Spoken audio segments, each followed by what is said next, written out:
Who's your all-time favorite horse? The ones you haven't trained. Well, Deep Impact was a very good horse. Yeah, I remember him racing and how dominant he was. And I think when I'm asked that question, I would think, okay, Japan, Deep Impact. Even a horse like Maurice, who was so dominant when he went to Hong Kong. International exposure, I think, is great for horses, and that's what we're seeing with the Japanese horses: spread their wings and be so dominant in all parts of the world, in particular Australia. Obviously Frankel, and it's great to see him doing so well at stud. Black Caviar here in Australia was brilliant. There are just so many great horses, and being able to see them in flesh is always good. But the beauty of modern day racing is we watch a lot of Japanese racing. We get to see the new stars, and I think it's important for each jurisdiction or country to be able to showcase those horses. And now people are getting to see Australian racing in Japan as well. So it's important for the sport that we have modern day heroes and promote those horses in the right way. So what quality do you think the good horses have in common? You have trained so many winners, so many good horses. Good horses, they've just got that X factor. When they're under, you can't really see it in their training. A good horse like a Group 1 horse isn't much different to a Group 3 horse, but it's that final bit of pressure, that last 200 metres of a race, which is when they separate themselves from the rest. So a horse can overcome interference, overcome other issues that go on in a race. They're the ones that really become the good horses. And what makes them special, I think it's the things that you can't see. It's their will to win, which I guess is their mental capacity, their heart and size, and what that heart is capable of producing under pressure. And obviously Japan's done very well with their breeding and eliminating the weaknesses in horses. Some countries, they breed inferior horses, and therefore the inferior horses are passed on. But one thing I've noticed of Japan is they're always looking to improve their breeding stock, and it's been great that a lot of the stud owners have been buying Group 1 mares from around the world. That's been noticeable, in particular Mr. Yoshida buying Group 1 horses, and obviously other owners as well.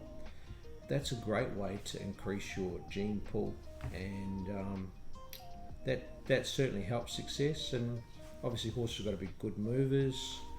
I like horses to have a good attitude. If they've got a good attitude when they're young, normally that'll follow them through, and it makes our job, me as a trainer, you as a rider, it makes our jobs a lot more enjoyable when you're dealing with a nice horse.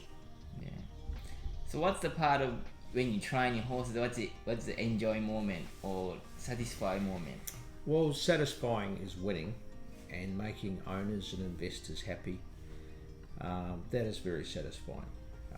When you're able to train enough horses that you start training future stallions, it's also very, very satisfying when that good colt goes off to stud and starts producing.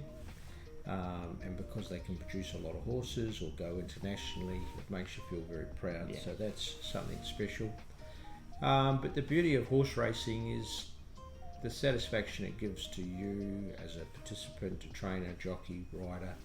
There's just so many areas of satisfaction when you win a race. And it might be the middle of winter in a small race in Tokyo, or here in Sydney, or in France, wherever it might be in the world. I can guarantee you the satisfaction that win gives an owner or people working with the horse is second to none. And that's why I think racing is continuing to go ahead, and I think it'll go ahead even further when people understand that there's more to life than just continuing to invest.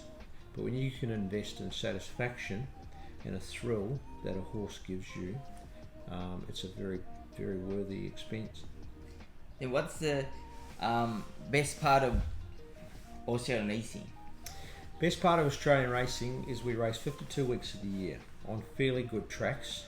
We have a very temperate winter. It doesn't snow. It doesn't snow in Sydney, Melbourne, Brisbane.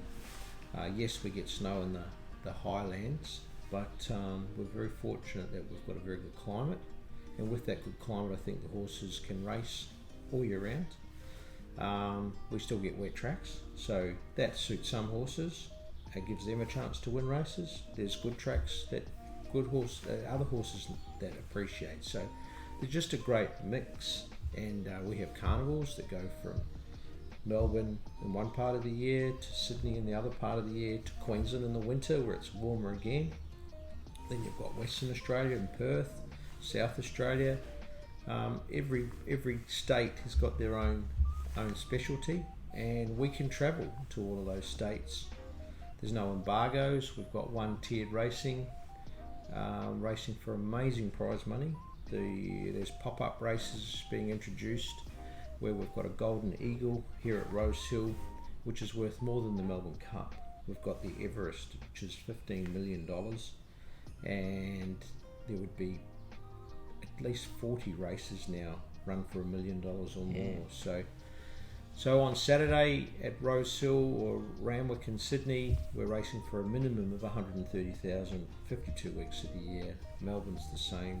It's a lot of races, a lot of good prize money. Obviously you mentioned about Japanese racing. Do you wish to take your horse to Japan to race one day? I would love to take horses to Japan, but respecting how good their racing is, you've got to take the right horse. So the biggest problem we've got is with quarantine. In time, those barriers will be broken down. Selling the sport of racing, people want to see and understand that it's a global sport, and that you can travel horses successfully and see the best horses racing, and that's what the public want. And about the overseas traveling, obviously the owners announced about Beleriand plans to go to the Arc maybe next year. What do you mean to you and Australian racing to racing in the Arc? I think just like it does in Japan, the Japanese have gone over most years and performed extremely well. And I think once you've had the taste of that race, you can see that the Japanese want to go back and win it and continue to do well because it's international exposure.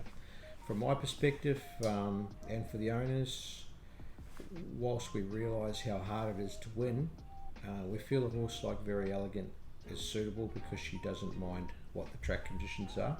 She's good on a good track, firm track, and good on wet tracks, so that's a big plus. She's obviously an extreme distance horse, so 2400 metres suits, and she's in the right part of her career to be able to go to that next level. Right. I think all the questions done, and just this final message. Give all the message to the all the Australian racing fans. Just continue to follow our racing. Don't be afraid to reach out.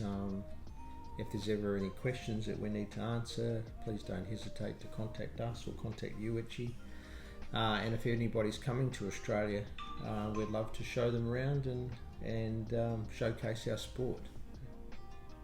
Thanks for the time. Thank you very much for that.